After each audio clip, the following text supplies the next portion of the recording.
கர்த்தருக்குள் பிரியமானவர்களே, December 17 Elon G white அம்மையார் அவர்களுடைய மாரநாதா புத்தகம், பக்கம் 701.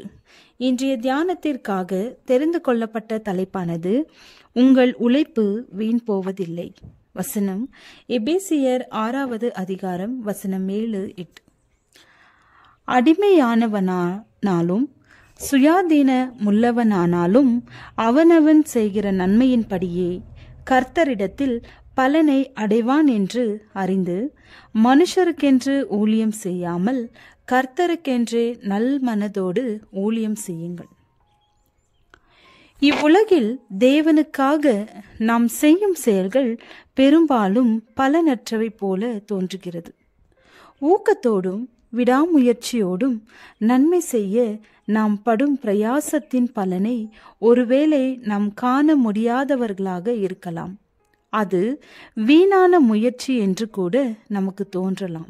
ஆனால் பரலோகத்தில் அதற்கெல்லாம் கணக்கு உண்டு. அதற்குரிய பலன் நமக்கு ஒருபோதும் தவறுவதில்லை. தேவனுக்கு 2 காசுகள் காணிக்கை செலுத்திய ஏழை விதவை தான் செய்வது இன்னது என்று அறியாதிருந்தாள். ஆனால் அவளது தற்தியாகம் ஒரு முன் மாதிரியாக ஆண்டாண்டுகளாக உலகம் முழுவதிலும் ஆயிரக்கணக்கான இதயங்களில் கிரியை செய்து வருகிறது. இச்சம்பவத்தால் தேவனுடைய பொக்கிஷ சாலைக்கு உயர்ந்தவர், தாழ்ந்தவர், ஏழை, பணக்காரர் போன்ற பல தரப்பினிடமிருந்தும் வந்த பொருட்கள் ஏராளம். மிஷனரி ஊழியங்கள் தலைக்க, மருத்துவமனைகள் ஏற்படுத்த, பசியுற்றோருக்கு உணவும், நிர்வாணிகளுக்கு ஆடையும், வியாதியுள்ளவர்களுக்கு சுகமும், தரித்திரருக்கு சுவிசேஷமும் கொடுக்கப்பட அச்சம்பவம் உதவி இருக்கிறது. அந்த ஏழை விதவையின் தன்னலமற்ற செயலால் மிக திரளானோர் ஆசீர்வதிக்கப்பட்டுள்ளனர். தேவனுடைய நாளில் அந்த விதவைக்கு தன் செயலின் விளைவை, செல்வாக்கை காணும் சந்தர்ப்பம் கிடைக்கும். அதே போன்றுதான் மரியாள் இரட்சகருக்கு அளித்த மேன்மையான வெகுமதியும் ஆகும். அந்த உடைக்கப்பட்ட பரிமள